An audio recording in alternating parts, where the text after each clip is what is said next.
Ya pemirsa, berdasarkan pantauan tim IDX Channel, harga cabai dari Pasar Senen Jakarta Pusat mengalami kenaikan hingga 2 kali lipat. Kenaikan tersebut akibat musim kemarau yang berkepanjangan serta minimnya pasokan dari distributor.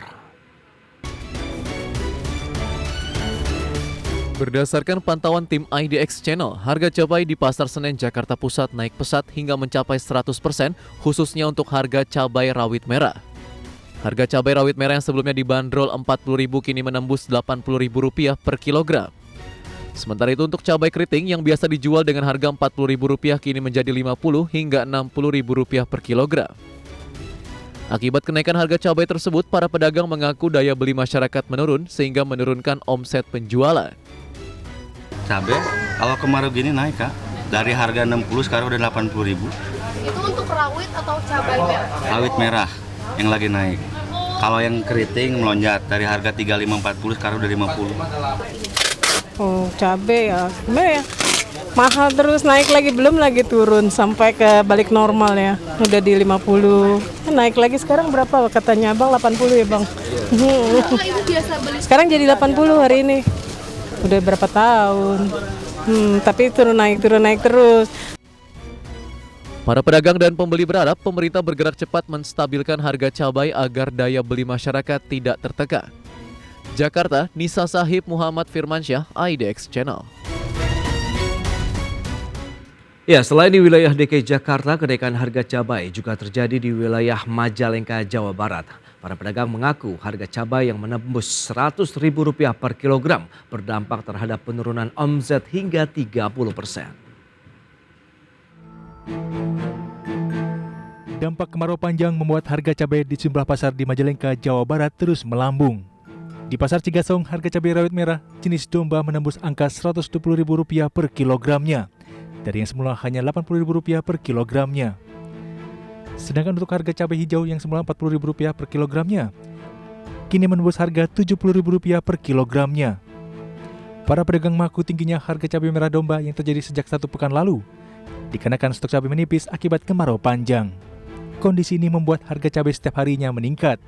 Rawit hijau iya kan 50 gitu jual 70. Kalau 120 120 100 kita belinya ke petani itu. Iya. Tingginya harga cabai merah jenis domba diakui sangat memberatkan masyarakat. Akibatnya daya beli masyarakat menjadi menurun. Dari Majalengka, Jawa Barat, Muhammad Zaini Johadi, Tim Liputan, IDX Channel. Ya pemirsa, untuk membahas tema menarik hari ini, harga cabai makin pedas, kita sudah tersambung melalui Zoom bersama dengan Bapak Abdullah Mansuri. Beliau adalah Ketua Umum DPP Ikatan Pedagang Pasar Indonesia IKAPI. Halo, selamat pagi Pak Abdullah. Pagi Mas Pras. Ya, salam sehat Pak. Salam sehat. Baik, ini nampaknya cabai semakin pedas begitu karena harganya di masyarakat juga semakin tinggi. Bahkan tadi sempat menembus ada level Rp100.000 per kilogram ini Pak Abdullah. Bagaimana review Anda terkait dengan komoditas pangan salah satunya begitu cabai yang terjadi di masyarakat? Ya Mas Pras, kita sudah menghadapi banyak gelombang kenaikan pangan ya. Oke. Kita berhadapan pada beras, berhadapan pada telur, daging, minyak goreng, dan hari ini kita ada ledakan yang cukup maksimal pada harga cabai. Sebenarnya kalau boleh jujur, kami sudah mengingatkan ke Badan Pangan bahwa harga cabai ini ada kemungkinan naik karena biasanya ini ritme tahunan. Kalau Oktober biasanya akan ada kenaikan karena memang cuacanya tidak baik, produksinya tidak maksimal. Apakah benar bahwa Kementerian Pertanian atau Kementerian Teknis lainnya sudah menyiapkan antisipasi kenaikan beberapa komoditas yang dialami karena cuaca? Nah, biasanya kalau Oktober itu atau cuaca yang kurang baik, itu biasanya kita akan berhadapan pada harga yang tinggi di cabai dan bawang merah sebenarnya. Oke. Tidak hanya cabai. Nah, ternyata benar sekarang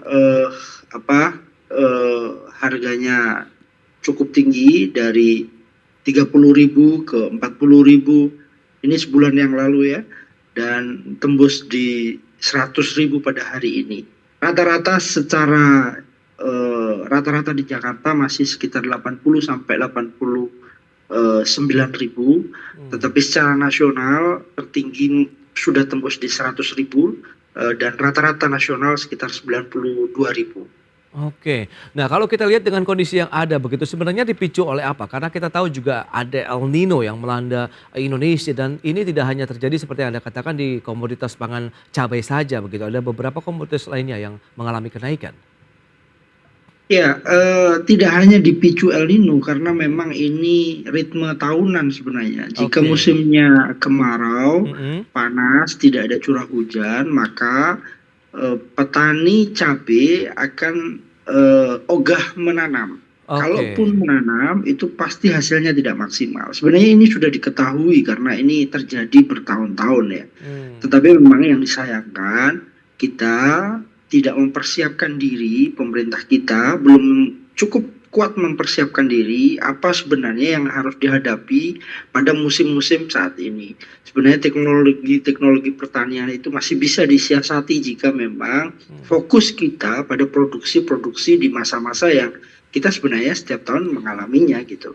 Oke. Dan faktor dominannya memang adalah karena curah hujannya tidak ada sehingga cabai menjadi Oke. Itu dia agak sulit begitu ya untuk masalah. mengalami Di pertumbuhan. beberapa ya yang masih ada air mengalir, maka itu masih memungkinkan untuk ditanam. Tetapi Oke. kalau sudah tidak ada apa air di sekitar tanam itu, maka akan ada kegagalan tanam ya. Oke. Nah, kalau kita bicara mengenai tadi Anda katakan IKAPI sempat juga memberikan salah satu ya upaya untuk mengingatkan kembali lah kepada Bappenas 1 bulan sebelumnya. Mengingat ini adalah siklus tahunan yang terjadi di bulan Oktober. Nah, respon sejauh ini bagaimana? Kemudian antisipasi, mitigasi yang sudah disiapkan seperti apa? Apakah sudah sesuai atau justru belum ada respon ini? Respon positif tidak, karena memang Badan Pangan hanya bertugas mengkoordinasikan dengan kementerian atau lembaga teknis lainnya. Oke. Nah, selalu kami mengingatkan jika ada potensi-potensi kenaikan dan selalu kita diajak menyelesaikan persoalannya. Jika memang kondisinya sudah ramai, banyak Oke. yang berteriak, baru IKAPI diundang untuk mencari solusi. Apa solusi menurut IKAPI? Ya solusi yang memungkinkan untuk dilakukan hanya subsidi distribusi dari wilayah-wilayah yang masih surplus. Oke, oke. Nah, bicara mengenai mekanisme supaya untuk menjaga pasokan tetap terjaga, apakah memang di beberapa daerah yang memang selama ini menjadi produsen cabai juga tengah mengalami kendala? Kita akan bahas nanti di segmen berikutnya. Kita akan jeda sebentar dan pemirsa tetaplah bersama kami. Pemirsa, kita lanjutkan kembali perbincangan bersama dengan Bapak Abdullah Mansuri, Ketua Umum DPP IKAPI. Baik, Pak Abdullah, ini bicara mengenai strategi. Kalau memang tadi adalah siklus tahunan yang terjadi setiap bulan Oktober, menurut Anda mitigasi, antisipasi apa yang perlu dilakukan? Mekanisme pendistribusian yang harus ditata lagi begitu semakin baik atau bagaimana? Kalau boleh saya jujur, mekanisme pendistribusiannya sudah relatif baik ya dibanding tahun-tahun sebelumnya. Oke. Tetapi memang produksinya memang ini adalah faktor yang paling dominan untuk kita jaga. Dan kalau boleh jujur Mas Pras, Ya. petani kita ini masih secara mandiri melakukan proses tanam. Artinya apa? Pemerintah tidak melakukan pendampingan terhadap potensi-potensi yang memungkinkan ini akan terjadi lagi. Sebenarnya ini kan siklus tahunan ya. Iya, iya. Kalau Oktober tahun lalu kita mengalami hal yang sama sebenarnya, dan kita sudah bisa antisipasi. Oh, wilayah produksi cabai itu di mana saja? Di Malang, di Jember, di Dieng, Jawa Tengah, Jawa Timur. Berapa luasan produksi kita? Apa yang harus pemerintah siapkan? Kira-kira support apa? Bagaimana cara mengatasi agar nanti produksinya aman? Ini kan harusnya sebenarnya sudah direncanakan, dikaji, diawasi, didampingi, diadvokasi. Tetapi memang pemerintah kita relatif lebih tenang-tenang saja. Oh, pasti ada tanam, pasti ada yang tanam. Kira-kira begitu. Oke. Bagaimana pupuknya, bagaimana bibitnya, ini kan harus dijaga. Iya, Dan iya. kemudian hari sebenarnya, karena ini siklus yang sudah terjadi 5 tahun ya terakhir. Setiap Oktober pasti akan tinggi, harganya tinggi karena curah hujan berkurang. Maka ini harusnya sudah mendapatkan desain pangan cabai, khususnya tata kelola cabai yang juga disiapkan gitu. Bagaimana tahun 2024, 2025, bagaimana proses petani menyiapkan lahannya agar harganya juga tinggi, agar harganya juga baik. Ini kan juga harus diawasi, didampingi. Gitu. Ya, nah, sejauh ini komunikasi yang dijalin kalau kita bicara mengenai teman-teman IKAPI ya dengan mungkin petani-petani cabai sendiri begitu di mana? Mengingat ini adalah pasokan yang terbatas dan seberapa besar penurunannya dibandingkan dengan bulan sebelumnya kalau memang Oktober ini menjadi siklus tahunan yang biasa terjadi? Iya, komunikasi dengan petani sejauh ini cukup baik ya. Dan di saat-saat yang seperti ini sebenarnya petani banyak berkomunikasi dengan kami karena memang daerah-daerah atau wilayah-wilayah yang kebetulan tidak ada produksi atau kosong itu biasanya memberikan alternatif kepada kami untuk mencari titik-titik mana yang sesungguhnya bisa dimanfaatkan, diberdayakan. Nah ini yang biasanya kami lakukan dengan Badan Pangan seperti tahun lalu. Jika kondisi sangat tinggi, biasanya kalau sudah di atas 100.000, mereka Badan Pangan biasanya menghubungi kami untuk meminta tolong agar dilakukan solusi-solusi distribusi dari wilayah-wilayah yang memang lebih tinggi. Nah, mengingat harga yang sudah bahkan mencapai Rp100.000 per kilogram, menurut Anda dari teman-teman IKAPI sendiri, apakah memang sudah dilakukan kaitannya dengan tadi? Ada berarti kan di situ subsidi distribusi lah ya, pendistribusian dari cabai sendiri ke daerah-daerah yang mungkin pasokannya ataupun produksinya terbatas begitu. Sampai detik ini memang belum ada yang saya tidak tahu arahan Presiden kemarin ya, apakah memang mengarahkan untuk melakukan hal itu. Tetapi sampai detik ini memang via IKAPI belum mendapatkan komunikasi langsung dengan Badan Pangan dalam proses itu. Tapi biasanya secara mandiri pedagang sudah melakukan, kan kami juga kami tidak memiliki stok ya. Biasanya kami juga berkomunikasi dengan wilayah-wilayah yang cukup jauh seperti NTB, Sumatera Barat, di Makassar mungkin, Sulsel, itu untuk bisa mendistribusikan walaupun kapasitasnya tidak besar, untuk mendistribusikan stok yang mereka miliki ke Jakarta.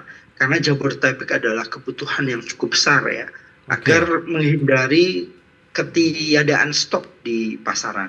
Ini yang sedang terus dan pedagang lakukan untuk menjaga agar konsumen tidak kehilangan cabai di pasaran.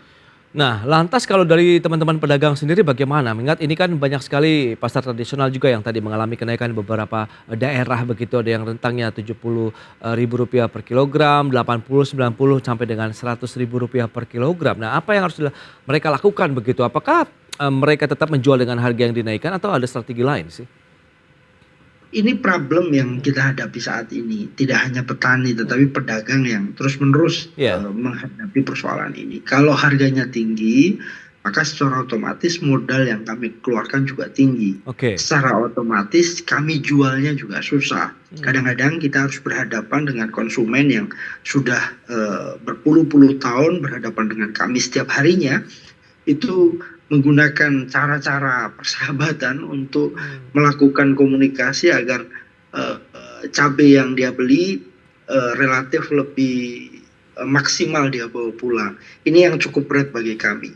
Maka kami biasanya menawarkan solusi untuk dioplos antara cabai rawit merah dengan cabai rawit hijau atau cabai keriting. Hanya itu solusi untuk bisa biar tetap terasa pedas, karena konsumen kita masih belum terbiasa dengan cabai kering atau bon cabai yang seperti dilakukan oleh negara-negara lain di luar negeri. Kita masih harus berhadapan dengan cabai yang segar agar mungkin lebih dirasakan nikmat ya untuk masyarakat kita. Ini yang terus kami dorong agar pedagang juga pemerintah bisa membantu distribusinya.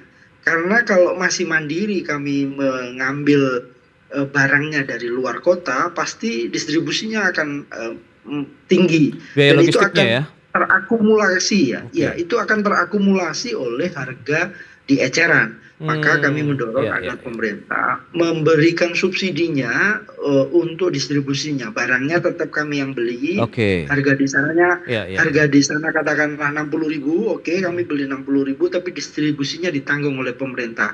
Solusi ini yang sudah kami tawarkan 2 tahun terakhir dan itu efektif untuk menjaga agar kenaikannya tidak maksimal gitu, kenaikannya tidak terlalu tinggi. Oke, dan kalau kita lihat dari jenis-jenis cabenya sendiri, cabai merah, cabai hijau, cabai keriting, dan TW begitu ya kalau tidak salah begitu. Anda melihat apakah memang ini produksinya dan juga pendistribusiannya ataupun stoknya memang semuanya rata-rata turun begitu ya?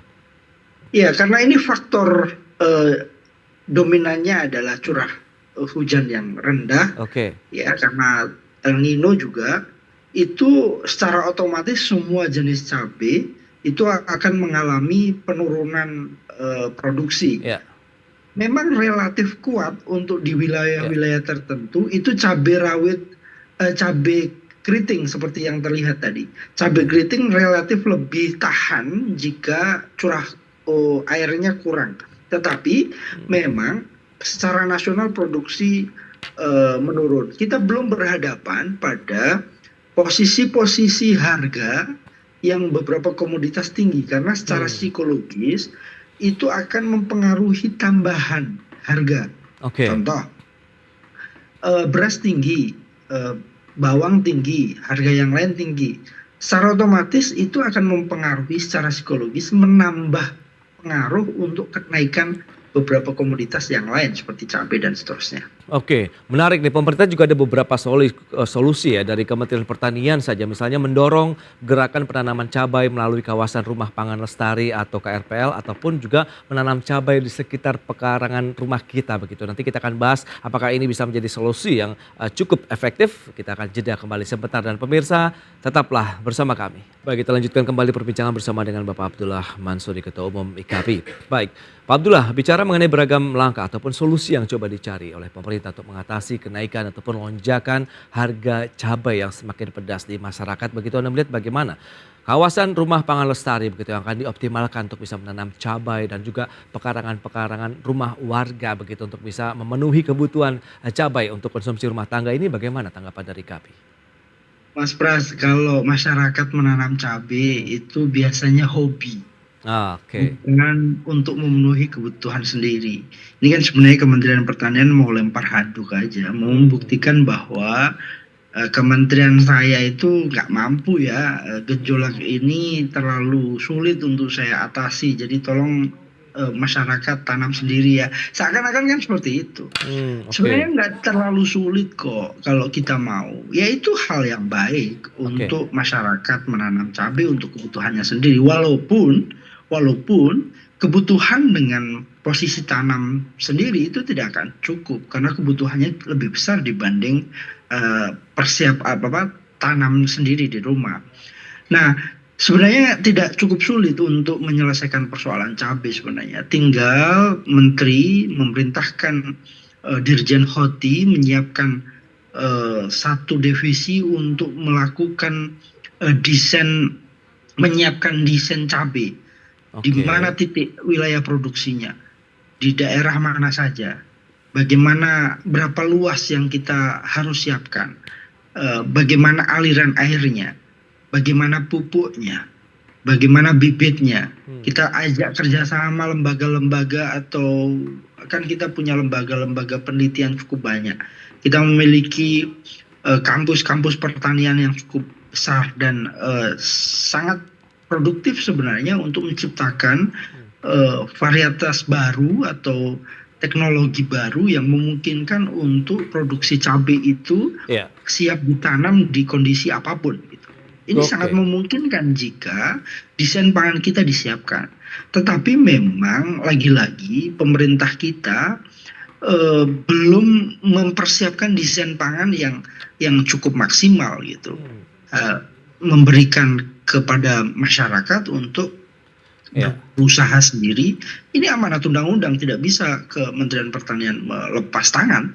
Ini pangan itu adalah beban di pundak Kementerian Pertanian, maka Oke. kami mendorong agar Kementerian Pertanian lebih aktif, lebih menyiapkan diri, walaupun tidak mampu tahun ini, tetapi masyarakat terus berharap agar tahun-tahun berikutnya cabai lebih aman. Ya. Oke, dan ini menarik nih, Kementerian Perdagangan juga ada solusi yang coba ditawarkan, itu menciptakan produk turunan dengan memanfaatkan teknologi yang seperti sudah Anda sampaikan. Nah, sejauh mana sih teknologi yang bisa digunakan untuk pengembangan cabai di Indonesia? Apakah selama ini juga pemanfaatan teknologi sudah dilakukan? Saya tidak melihat secara langsung, kurang lebih selama 5 tahun ini ada kegigihan dari Kementerian Teknis untuk melakukan komunikasi dengan pihak-pihak terkait ya teknologi tersebut untuk mendorong agar itu dilakukan secara nasional. Mungkin ada beberapa kampus-kampus yang mendorong teknologi-teknologi baru itu, tetapi memang tidak dilakukan secara merata di nasional. Ini yang harus disiapkan oleh Kementerian Pertanian, Kementerian Perdagangan membantu untuk, karena tugas Kementerian Perdagangan ini sebenarnya di distribusi ya, itu yang harus dijaga secara bersama-sama. Jika ini dilakukan secara keroyokan, Badan Pangan, Kementerian Pertanian, Kementerian Perdagangan, termasuk IKAPI di dalamnya ikut membantu menyelesaikan persoalan cabai ini, maka kami punya keyakinan bahwa ke depan cabai kita juga akan relatif lebih baik ya. Tidak hanya cabai sebenarnya, kalau berhadapan pada posisi saat ini yang sama, serupa, dan mengalami kenaikan juga, itu adalah bawang merah. Dan ini produksi juga ada di dalam negeri.